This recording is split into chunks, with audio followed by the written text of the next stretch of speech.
एक बार प्रेम से बोलिए, भगवान विष्णु की जय, माता लक्ष्मी की जय। भारतवर्ष में एक प्रतापी और दानी राजा राज्य करता था। वह नित्य गरीबों और ब्राह्मणों की सहायता करता था। यह बात उसकी रानी को अच्छी नहीं लगती थी। वह ना ही गरीबों को दान देती, ना ही भगवान का पूजन करती थी और राजा को भी दान देने से मना किया करती थी। एक दिन राजा शिकार खेलने वन को गए हुए थे तो रानी महल में अकेली थी। उसी समय बृहस्पति देव साधु वेश में राजा के महल में भिक्षा के लिए गए और भिक्षा मांगी। रानी ने भिक्षा देने से इनकार कर दिया और कहा, हे साधु महाराज, मैं तो दान पुण्य से तंग आ गई हूँ। मेरा पति सारा दिन धन लुटाते रहते हैं। मेरी इच्छा है कि हमारा धन नष्ट हो जाए, फिर न रहेगा बांस न बाजे की बंसुरी और हम आराम से रह सकेंगे।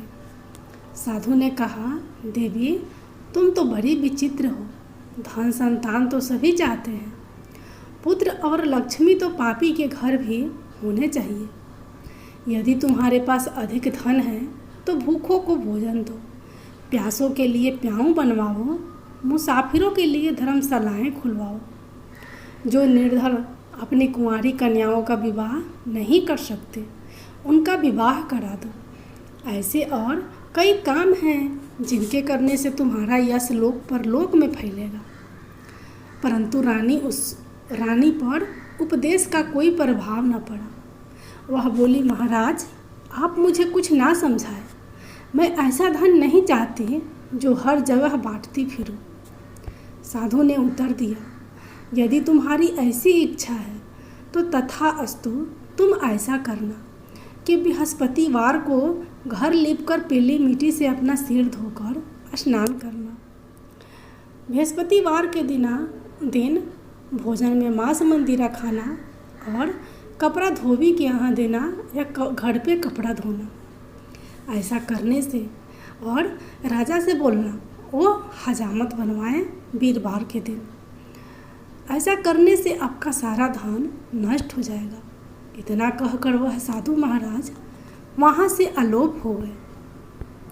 साधु के अनुसार कई बातों को पूरा करते हुए रानी को केवल 3 बृहस्पतिवार ही बीते थे कि उसकी समस्त धन संपत्ति नष्ट हो गई।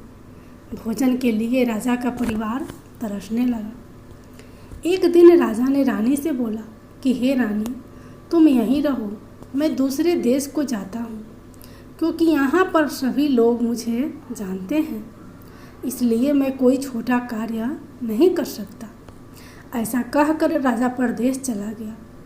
वहाँ वह जंगल से लकड़ी काट कर लाता और शहर में बेचता। इस तरह वह अपना जीवन व्यतीत करने लगा। इधर राजा के परदेश जाते ही रानी और दासी दुखी रहने लगी। एक बार जब रानी और दासी को 7 दिन तक बिना भोजन के रहना पड़ा तो रानी ने अपनी दासी से कहा, हे दासी, यहाँ पास के ही नगर में मेरी बहन रहती है। वह बड़ी धनवान है, तो उसके पास जा और कुछ ले आ, ताकि थोड़ी बहुत गुजर बसर हो जाए। दासी रानी की बहन के पास गई। उस दिन गुरुवार का दिन था और रानी की बहन उस समय बृहस्पतिवार व्रत की कथा सुन रही थी। दासी ने रानी की बहन को अपनी रानी का संदेश दिया, लेकिन रानी की बड़ी बहन ने कोई उत्तर नहीं दिया। जब दासी को रानी की बहन से कोई उत्तर नहीं मिला तो वह बहुत दुखी हुई और उसे क्रोध भी आया।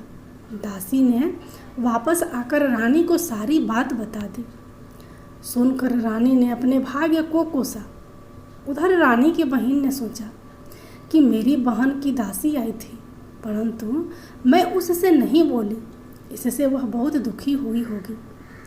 कथा सुनकर और पूजन समाप्त करके वह अपनी बहन के घर आई और कहने लगी कि हे बहन, मैं बृहस्पतिवार का व्रत कर रही थी। तुम्हारी दासी मेरे घर आई थी, परंतु जब तक कथा होती है तब तक ना तो उठते हैं और ना ही बोलते हैं। इसलिए मैं नहीं बोली। कहो दासी क्यों गई थी? रानी बोली, बहन तुमसे क्या छिपाऊं, हमारे घर में खाने तक को अनाज नहीं था। ऐसा कहते कहते रानी की आंखें भर आई। उसने दासी समेत पिछले 7 दिनों से भूखे रहने की बात अपनी बहन को विस्तार पूर्वक बता दी। रानी की बहन बोली, देखो बहन, भगवान बृहस्पति देव सबकी मनोकामना को पूर्ण करते हैं। देखो शायद तुम्हारे घर में अनाज रखा हो। पहले तो रानी को विश्वास नहीं हुआ, पर बहन के आग्रह करने पर उसने अपनी दासी को अंदर भेजा तो उसे सचमुच अनाज से भरा एक घड़ा मिल गया। यह देखकर दासी को बड़ी हैरानी हुई।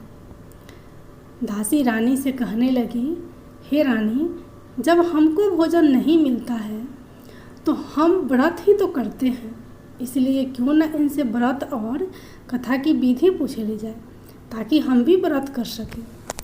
तब रानी ने अपने बहन से बृहस्पतिवार व्रत के बारे में पूछा।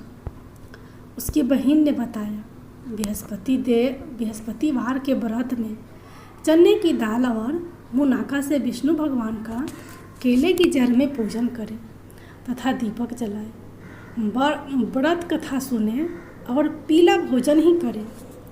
इससे बृहस्पति देव प्रसन्न होते हैं। व्रत और पूजन विधि बताकर रानी की बहन अपने घर को लौट गई। 7 दिन के बाद जब गुरुवार आया तो रानी और दासी ने व्रत रखा। घुड़साल में जाकर चना और गुड़ ले आई, फिर उससे केले की जड़ तथा विष्णु भगवान के पूजन किया। अब पीला भोजन कहाँ से आए? दोनों बहुत दुखी थी। इस बात को लेकर दोनों बहुत दुखी थे क्योंकि उन्होंने व्रत रखा था, इसलिए बृहस्पति देव ने उनसे प्रसन्न थे। इसलिए एक साधारण व्यक्ति का रूप धारण कर 2 थालों में सुंदर पीला भोजन दासी को दे गए। भोजन पाकर दासी बहुत खुश हुई और फिर रानी के साथ मिलकर भोजन ग्रहण किया। उसके बाद वे सभी गुरुवार को व्रत और पूजन करने लगे। बृहस्पति भगवान की कृपा से उनके पास फिर से धन संपत्ति आ गई, परंतु रानी फिर से पहले की तरह आलस्य करने लगी। दासी बोली, देखो रानी, तुम पहले भी इस प्रकार आलस करती थी, तुम्हें धन रखने में कष्ट होता था, इस कारण सभी धन नष्ट हो गया और अब जब भगवान बृहस्पति की कृपा से धन मिला है तो तुम्हें फिर से आलस होता है। रानी को समझाते हुए दासी कहती है कि बड़ी मुसीबतों के बाद हमने यह धन पाया है, इसलिए हमें दान पुण्य करनी चाहिए, भूखे मनुष्यों को भोजन कराना चाहिए और धन को शुभ कार्यों में खर्च करना चाहिए, जिससे तुम्हारे कुल का यश बढ़ेगा, स्वर्ग की प्राप्ति होगी और पितृ प्रसन्न होंगे। दासी की बात मानकर रानी अपना धन शुभ कार्यों में खर्च करने लगी, जिससे पूरे नगर में उसका यश फैलने लगा। उधर एक दिन राजा दुखी होकर जंगल में एक पेड़ के नीचे आसन जमाकर बैठ गया। वह अपनी दशा को याद करके व्याकुल होने लगा। बृहस्पतिवार का दिन था। एकाएक उसने देखा कि निर्जन वन में एक साधु प्रकट हुए। वह साधु वेश में स्वयं बृहस्पति देवता थे। लकड़हारे के सामने आकर बोले, हे लकड़हारे, इस सुनसान जंगल में तो चिंता मगन क्यों बैठा है? लकड़हारे ने दोनों हाथ जोड़कर प्रणाम किया और उत्तर दिया, महात्मा जी, आप सब कुछ जानते हैं, मैं क्या कहूँ? यह कहकर रोने लगा और साधु को अपनी आत्मकथा सुनाई। महात्मा जी ने कहा, तुम्हारी स्त्री ने बृहस्पतिवार के दिन बृहस्पति भगवान का निरादर किया, जिसके कारण रुष्ट होकर उन्होंने तुम्हारी यह दशा कर दी। अब तुम चिंता को दूर करके मेरे कहने पर चलो तो तुम्हारे सब कष्ट दूर हो जाएंगे और भगवान पहले से भी अधिक संपत्ति देंगे। तुम बृहस्पतिवार के दिन कथा किया करो। 2 पैसे के चने मुनाका लाकर उसका प्रसाद बनाओ और शुद्ध जल से लोटे में शक्कर मिलाकर अमृत तैयार करो। कथा के पश्चात अपने सारे परिवार और सुनने वाले प्रेमियों में अमृत व प्रसाद बांटकर आप भी ग्रहण करो। ऐसा करने से भगवान तुम्हारी सब मनोकामनाएं पूरी करेंगे। साधु के ऐसे वचन सुनकर लकड़हारा बोला, हे प्रभु, मुझे लकड़ी बेचकर इतना पैसा नहीं मिलता जिससे भोजन के उपरांत कुछ बचा सकूं। मैंने रात्रि में अपनी रानी स्त्री को व्याकुल देखा है। मेरे पास कुछ भी नहीं जिससे मैं उनकी खबर मंगा सकूं, जिससे मैं उसकी खबर मंगा सकूं। साधु ने कहा, हे लकड़हारे, तुम किसी बात की चिंता मत करो। बृहस्पतिवार के दिन तुम रोजाना की तरह लकड़ियाँ लेकर शहर को जाओ। तुमको रोज से 2 गुना धन प्राप्त होगा, जिससे तुम भली भांति भोजन कर लोगे तथा बृहस्पति देव की पूजा का सामान भी आ जाएगा। इतना कहकर साधु अंतर्यान हो गए। धीरे धीरे समय व्यतीत होने पर फिर वही बृहस्पतिवार का दिन आया। लकड़हारा जंगल से लकड़ी काटकर किसी शहर में बेचने गया। उसे उस दिन और दिन से अधिक पैसा मिला। राजा ने चना गुड़ आदि लाकर गुरुवार का व्रत किया। उस दिन से उसके सभी कलेश दूर हुए। परंतु जब दूसरा गुरुवार आया तो बृहस्पतिवार का व्रत करना भूल गया। इस कारण बृहस्पति भगवान नाराज हो गए।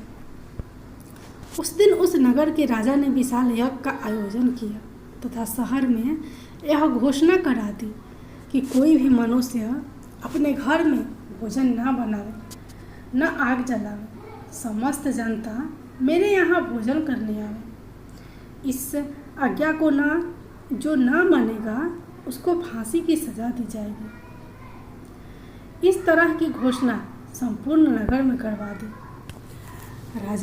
राजा की आज्ञा अनुसार शहर के सभी लोग भोजन करने गए, लेकिन लकड़हारा कुछ देर से पहुंचा। इसलिए राजा उसको अपने साथ महल में लिवा ले गए और ले जाकर भोजन करा रहे थे तो रानी की दृष्टि उस खूंटी पर पड़ी जिस पर उसका हार लटका हुआ था। वह वहाँ पर दिखाई नहीं दिया। रानी ने निश्चय किया कि मेरा हार इस मनुष्य ने चुरा लिया है। उसी समय सिपाहियों को बुलाकर उसको कारागार में डलवा दिया गया। जब लकड़हारा कारागार में पड़ गया और बहुत दुखी होकर विचार करने लगा कि न जाने कौन से पूर्व जन्म के कर्म से मुझे यह दुख प्राप्त हुआ है, और उसी साधु को याद करने लगा जो कि उसे जंगल में मिला था। उसी समय तत्काल बृहस्पति देव साधु के रूप में प्रकट हुए और उसकी दशा को देखकर कहने लगे, अरे मूर्ख, तूने बृहस्पति देव की कथा नहीं करी, इस कारण तुझे दुख प्राप्त हुआ है। अब चिंता मत कर। बृहस्पतिवार के दिन कारागार के दरवाजे पर 4 पैसे पड़े मिलेंगे। उनसे तू बृहस्पति देव की पूजा करना, तेरे सभी कष्ट दूर हो जाएंगे। बृहस्पति देव के दिन उसे 4 पैसे मिले। लकड़हारे ने कथा कही। उसी रात्रि को बृहस्पति देव ने उस नगर में राजा को सपने में कहा, हे राजा, तुमने जिस आदमी को कारागार में बंद कर दिया है वह निर्दोष है। रानी का हार उसी खूंटी पर लटका है। अगर तू ऐसा नहीं करेगा तो मैं तेरे राज्य को नष्ट कर दूंगा। इस तरह रात्रि के सपने को देखकर राजा प्रातःकाल उठा और खूंटी पर हार देखकर लकड़हारे को बुलाकर क्षमा मांगी तथा लकड़हारे को योग्य सुंदर वस्त्र आभूषण देकर विदा कर दिया। बृहस्पति देव की आज्ञा अनुसार लकड़हारा अपने नगर को चल दिया। राजा जब अपने नगर के निकट पहुंचा तो उसे बड़ा आश्चर्य हुआ। नगर में पहले से अधिक बाग, तालाब, कुएं तथा बहुत सी धर्मशाला, मंदिर आदि बन गई है। राजा ने पूछा, यह किसका बाग और धर्मशाला है? तब नगर के सब लोग कहने लगे, यह सब रानी और बांदी के हैं। तो राजा को आश्चर्य हुआ और गुस्सा भी आया। जब रानी ने यह खबर सुनी कि राजा आ रहे हैं, तो उन्होंने बांदी से कहा कि हे दासी, देख, राजा हमको कितनी बुरी हालत में छोड़ गए थे। हमारी ऐसी हालत देखकर वो लौट न जाए, इसलिए तू दरवाजे पर खड़ी हो जा।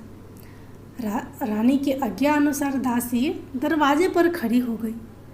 राजा आए तो उन्हें अपने साथ लिवा लाई। तब राजा ने क्रोध करके अपनी रानी से पूछा कि यह धन तुम्हें कैसे प्राप्त हुआ? तब उन्होंने कहा, हमें यह सब धन बृहस्पति देव के इस व्रत के प्रभाव से प्राप्त हुआ है। राजा ने निश्चय किया कि 7 रोज बाद तो सभी बृहस्पति देव का पूजन करते हैं, परंतु मैं प्रतिदिन दिन में 3 बार कहानी तथा रोज व्रत किया करूँगा।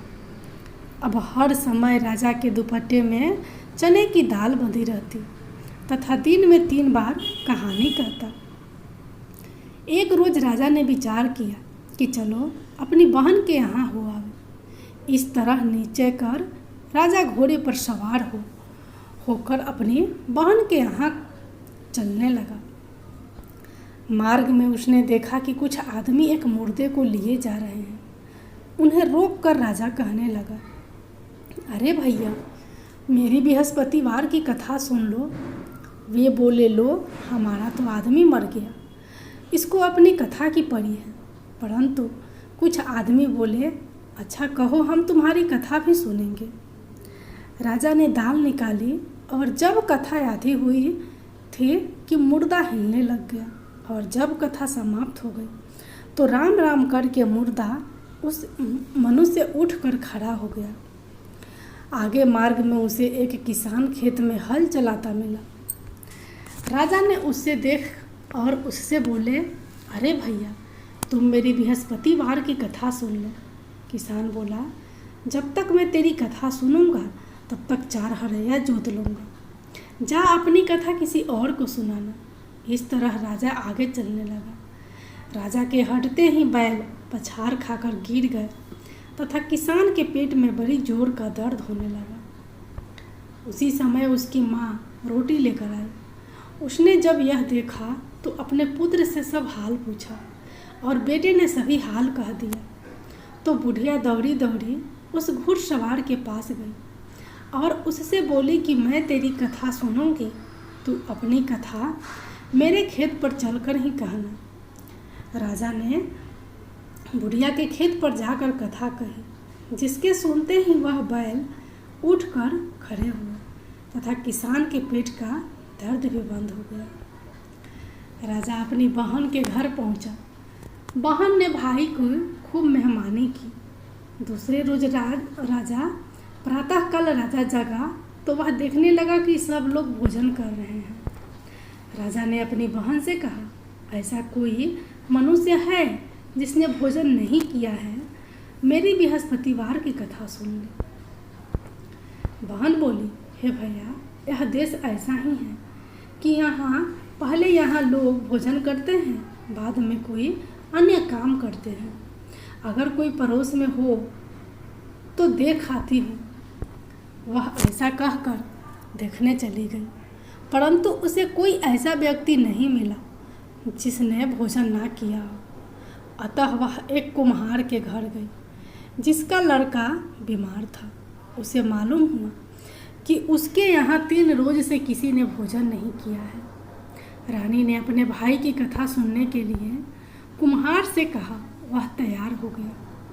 राजा ने जाकर बृहस्पतिवार की कथा कही, जिसको सुनकर उसका लड़का ठीक हो गया। अब तो राजा की प्रशंसा होने लगी। एक रोज राजा ने अपनी बहन से कहा कि हे बहन, हम अपने घर को जाएंगे, तुम भी तैयार हो जाओ।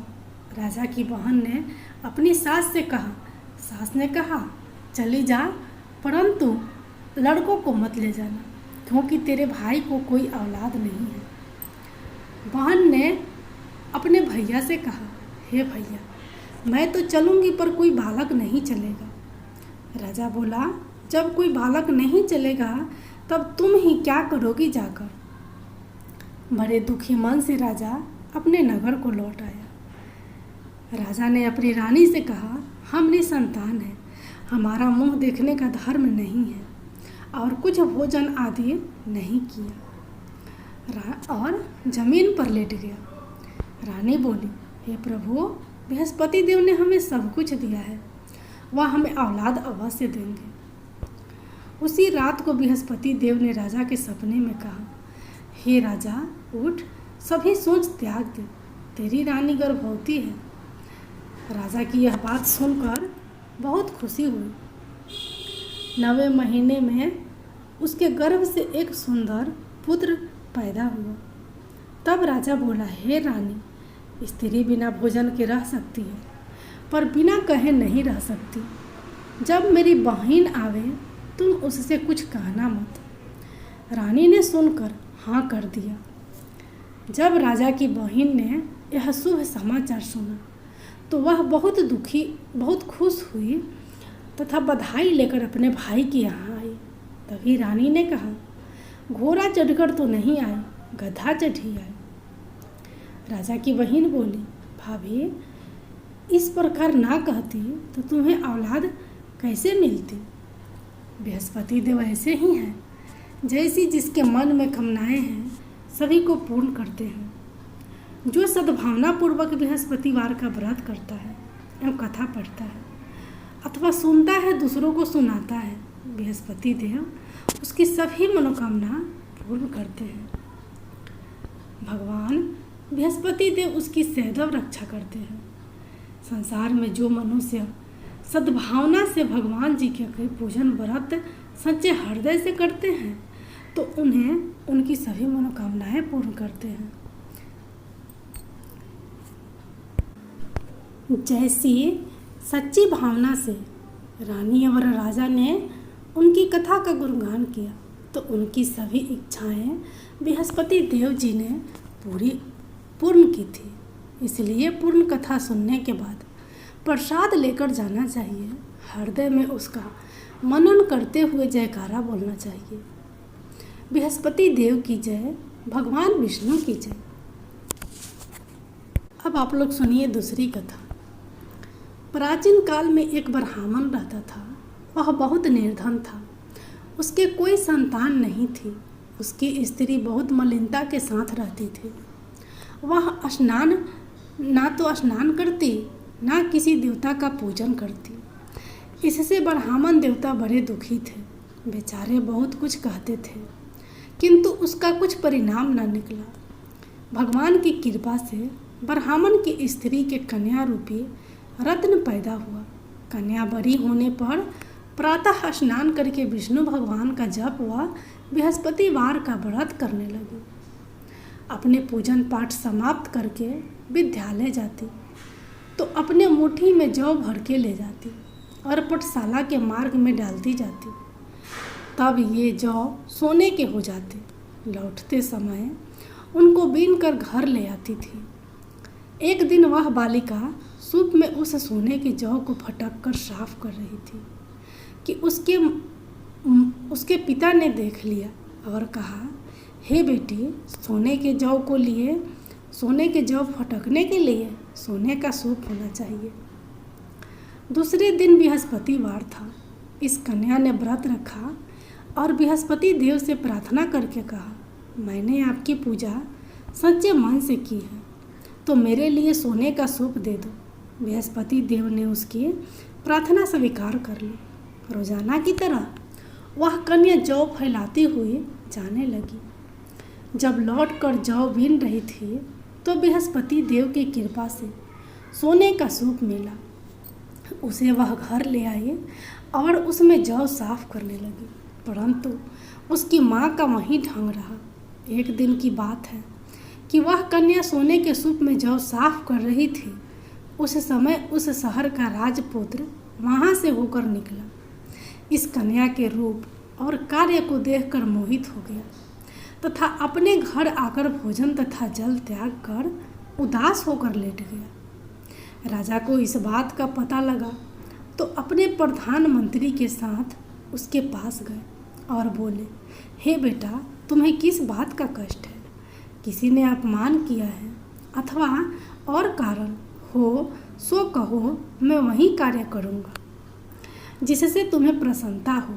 अपने पिता की राजकुमार ने बातें सुनी तो वह बोला, मुझे आपकी कृपा से किसी बात का दुख नहीं है, किसी ने मेरा अपमान भी नहीं किया है, परंतु मैं उस लड़की से विवाह करना चाहता हूँ जो सोने के सूप में जौ साफ कर रही थी। यह सुनकर राजा आश्चर्य में पड़ गया और बोला, हे बेटा, इस तरह की कन्या का पता तुम ही लगाओ, मैं उसके साथ तेरा विवाह अवश्य ही करवा दूंगा।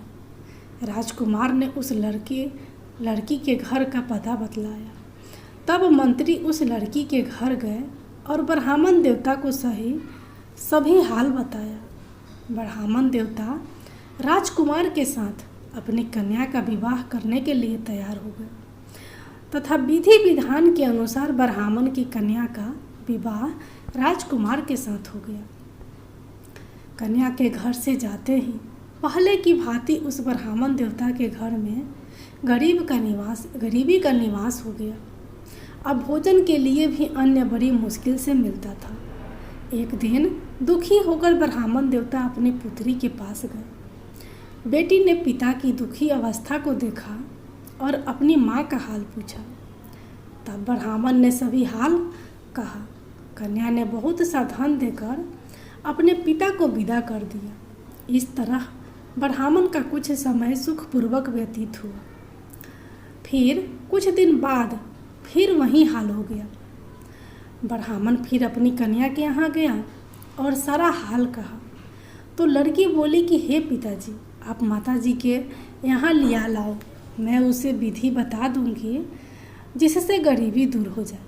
वह ब्राह्मण देवता अपनी स्त्री को साथ लेकर पहुँचे तो अपनी माँ को समझाने लगी, हे माँ, तुम प्रातःकाल प्रथम स्नान आदि करके विष्णु भगवान का पूजन करो तो सब दरिद्रता दूर हो जाएगी। परंतु उसकी माँ ने एक भी बात नहीं मानी और प्रातःकाल उठकर अपनी पुत्री के बचा हुआ जूठन को खा लिया करती। इससे उसकी पुत्री को भी बहुत गुस्सा आया और एक रात को कोठरी से सभी सामान निकाल दिया और अपनी माँ को उसमें बंद कर दिया। प्रातःकाल उसे निकाला तथा स्नान आदि करा के पाठ करवाया तो उसकी माँ की बुद्धि ठीक हो गई और फिर प्रत्येक बृहस्पतिवार को व्रत रखने लगे। इस व्रत के प्रभाव से उसके माँ बाप बहुत ही धनवान और पुत्रवान हो गए और बृहस्पति जी के प्रभाव से इस लोक के सुख भोग कर स्वर्ग को प्राप्त हुए। सब बोलो विष्णु भगवान की जय। अब आप लोग सुनिए बृहस्पति देव की आरती। ओम जय जगदीश हरे, स्वामी जय जगदीश हरे, भक्त जनों के संकट, दास जनों के संकट क्षण में दूर करे। ओम जय जगदीश हरे, जो धावे फल पावे, दुख बिन से मन का, स्वामी दुख बिन से मन का, सुख संपत्ति घर आवे, सुख संपत्ति घर आवे, कष्ट मिटे तन का। ओम जय जगदीश हरे, माता पिता तुम मेरे, शरण गहो किसकी, स्वामी शरण गहूँ मैं किसकी, तुम बिन और न दूजा, तुम बिन और न दूजा, आस करूँ मैं जिसकी।